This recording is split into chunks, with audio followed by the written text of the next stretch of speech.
Hello and welcome back to the Vanier Woodshop. I'm Mr. Dakinowicz and this is the lathe. We're going to talk about a bit of safety on this one.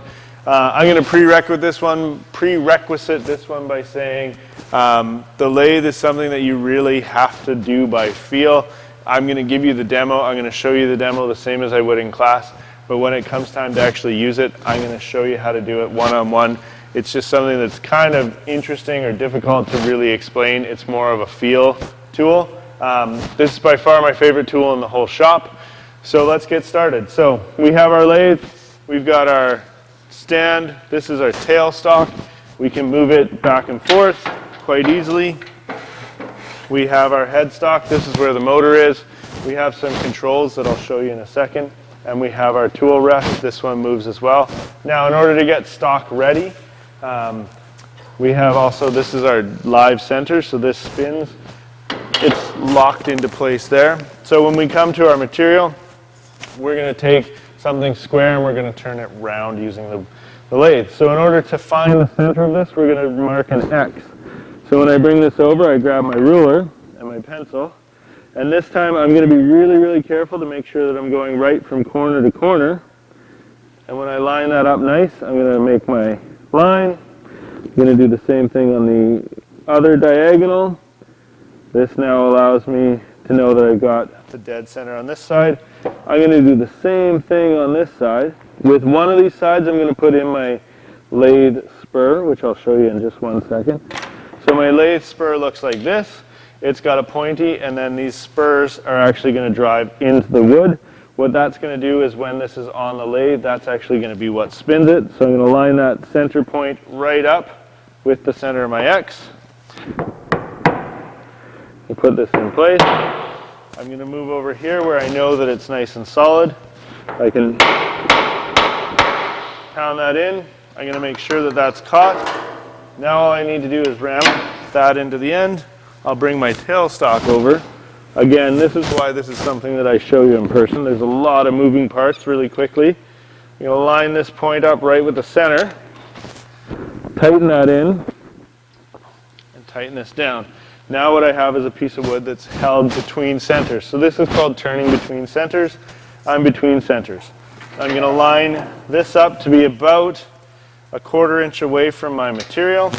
Lock that in place. Make sure, I'm always going to spin this by hand a few times just to ensure that I'm not going to bump into anything. Now, I've got a couple different tools that I can use. This is my gouge. As you can see, it's got a horseshoe shaped and a nice sharp edge. This is my roughing out tool. I'm going to use this first. I'm then going to move on to something called a skew chisel. It looks like this. It's got a flatter spot. It's nice and clean for working with, and it'll allow me to do a nicer finish. And the last tool that I'm going to use is actually just my chisel. And this is my scraper.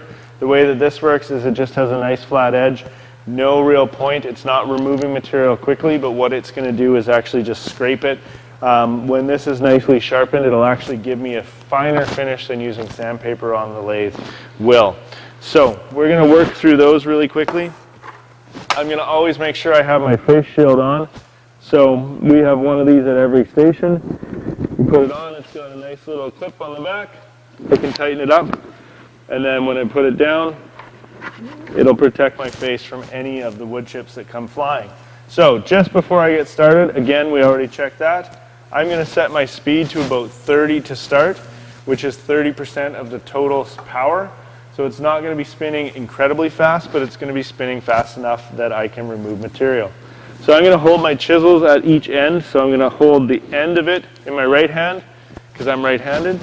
And then I'm going to rest, I like to rest my index finger inside this groove. And then I just pinch down, and this is kind of, I describe this more like, this is my steering wheel. I move this left and right, and then this is my gas pedal. So the more pressure I put in, I put it right from the back. I don't try and put any pressure from my front hand. This hand just guides the tool as I run along the tool rest. So what happens is, as this spins, I'm going to actually catch corners of the wood, and they're going to chip away. Only it's going to happen way faster with way more chips, and as those turn away, I'm going to turn this into a cylinder. So I'm just going to do one edge really quick.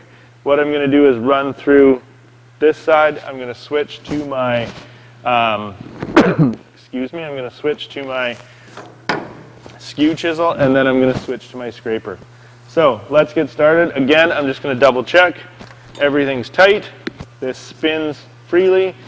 This is one of those tools you want to make sure no baggy sleeves, nothing dangling, no hair in the way. You want to have everything tied back. As you're standing over top of it, looking at your material, this is spinning really fast. If anything were to get caught, it's going to wind up incredibly fast, and it's going to pull you down towards the piece of wood that you're turning. That's something you don't want to happen. So you're going to make sure that all of those things are not in your way. So when I turn this on, I just click out my button. It's going to start spinning. I'm going to put my face shield on. So I'm going to get to about 30%, and now I'm just going to bring it in slowly. And you can see that the wood chips are already starting to fly.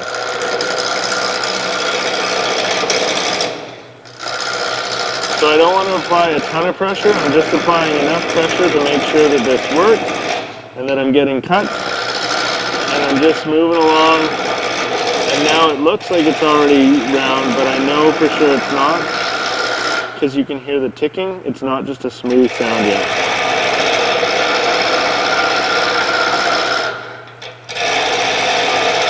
Now it sounds like it's smooth and probably a lot closer to this being round. We're going to shut it off. We're going to have a look. So we only have some flat spots left. Let's keep going.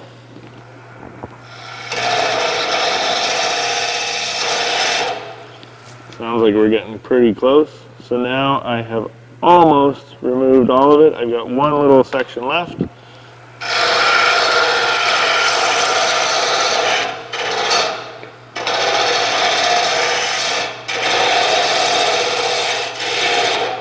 So now I can switch my tools. At this point I'm going to switch to my Skew Chisel. This is going to create a bit of a smoother edge.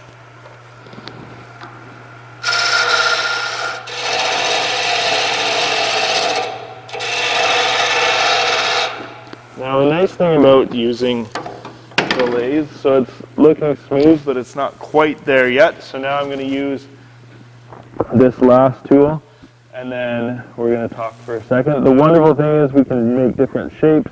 The lathe is super versatile for making spindles and things like that. The grade 9-10 project, they do a bolero, which is a fun toy that you have to catch on the post, which you'll see. But now we're going to turn up our speed a little bit to about 45, and we're going to try and use the scraper to make it smooth.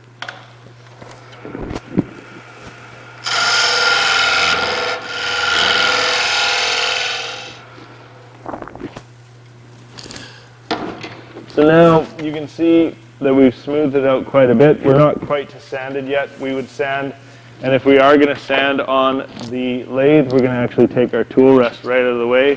So we're going to pull it all the way back and out and twist this out so that we can actually get right in there without any problems or anything in the way. And this is how we would sand if we were going to sand on the lathe. We can grab some sandpaper and sand on the underneath. We're never going to sand over top because we don't want it to catch and pull us down. We'll sand along the bottom. That's another demo that will be done in person when it's time. But this is our lathe. These are the tools that we use for it. Thanks for watching.